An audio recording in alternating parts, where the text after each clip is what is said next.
Hey everyone, I'm Jessica, here with another awesome solo review for another awesome solo game, and the one that I am talking about today is Fishing Lessons. I got this from a friend actually who passed it along to me, who said, "This seems like it might be up your alley, you like solo, so thank you, Brenda." So, Fishing Lessons actually surprised me. I had this kind of sitting off to the side in my collection for months, which is not that unusual. Lots of unplayed games. I take a while to get to playing some of these. But I finally got it to the table, and immediately I was just struck by the theme because this is actually about going back and looking at the lessons that were passed down from, look at this wonderful man right there in the middle. He passed away, and I immediately forgot his name. Leland. Leland Williams has passed away, and what this game is about is actually looking back at all the lessons that he taught his family members. So it was a very different theme than what I went in thinking it was going to be about, which was just, I'm just fishing, right? I mean, technically you're fishing. It is definitely about fishing. But there was that sort of emotional component I wasn't expecting, which was actually really nice. Kind of brought me into the game and was like, oh, these are lessons that he left behind. And the other part of this is that it is actually a programming sort of game. I was not expecting that at all. So I was just boom, boom, with a couple of surprises with this one. And those lessons that you're going to have are very, very simple. They show you, how you're sort of going to be acting as you move above a row of fish that will start off face down. You'll have sort of a vertical space up here. And as you go over, as you saw in some of those lessons, you might be flipping them over and you'll see what's underneath there. There's different types of fish. And the goal when you start is that you are going to have somebody that you play as who will have a really nice backstory, and then they have a specific goal that needs to happen by the end of the game. And there's multiple difficulty levels, so you can actually make this super easy and say that you check for that goal condition after each card in your sequence, which could be a little too easy. I found that very simple to get to.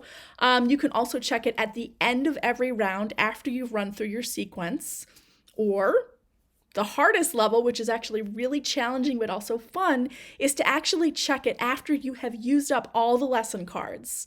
And at the very end, see if you made it and you got that goal. That is the way that I enjoy playing. It's really great. It's a very tricky sort of puzzle. You have to plan out a little bit. And as you're putting these lessons into your row, you can either add them to it anywhere in the sequence, you can replace a card, and you can also up the difficulty by limiting the number of cards that you can replace in your programming sequence. Can get very, very tricky, but I really enjoyed this. I don't have a lot of programming games, and I sometimes struggle with thinking through, okay, if I do this first, how is this going to work? In other games, if you turn left, how does that affect all this other stuff down the line? And I enjoyed it here. I think it's a really nice way to get into programming.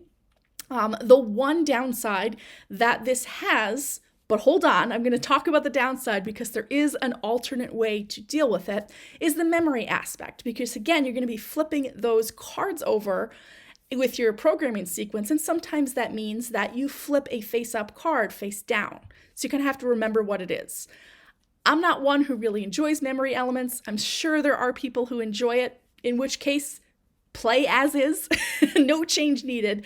But I found some ideas online about how to actually sort of get rid of the memory element, and I actually figured out how to do this with an offset row. So if I had ever flipped over a card face up, I can actually just, it kind of goes below the water, if you will, how I play, where I still know what it is, but it's not actually face up and not counting towards that goal. So there's some interesting ways to do it like that to actually help with the memory element if you don't want to play it. Because again, I played with the memory element to start with. Memory elements just don't work with me. Especially in solo, I'm not really looking to memorize things. I just want to play. So I was like, yeah, this game works, but I don't really know if that's going to make it something that I enjoy. I changed it up with that offset row that I use. Love it. Absolutely love it. And I think the base game as is great, But there are a couple of mini expansions that I think really add a lot to it. Family Friends adds a couple of extra cards. That one's nice for adding more variety, I think. Fabled Fish, though, this was really fun. The Fabled Fish, you will start with one of these mixed in. The Fabled Fish have a special ability that when revealed, they do something.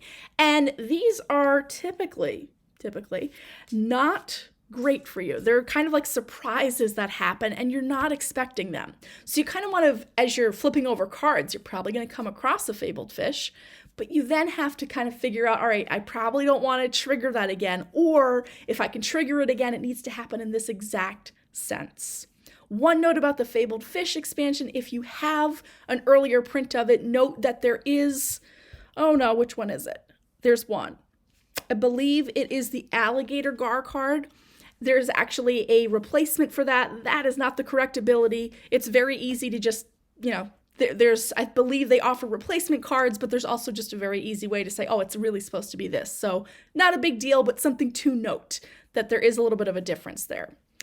I really, really enjoyed this one. Both because it was very surprising in terms of, again, that theme of sort of, this is not just about fishing, picking up some fish. It is kind of looking at, and it sort of looks at that idea of, the lessons we pass down to those around us and family members and friends, and how they remember us. And I didn't talk about it before, but on all of the lesson cards, there's like a little quote from Leland. and they're just nice little things. This is a quick one. Again, probably around 10 minutes to play, so nothing too taxing in terms of thinking. But that theme just really, I don't know, it really struck me. It's a different sort of theme too. It is not just fishing, it's looking beyond that at the lessons.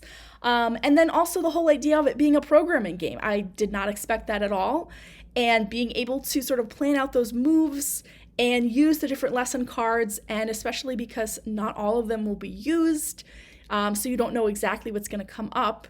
You will sometimes find that there's a strategy to sort of go over into a corner of the lake, because then you can sort of ignore some actions that take you off the board. But at the same time, there is strategy there because you're not just going to do that the whole game. You do have to meet the goal of whoever you are playing as.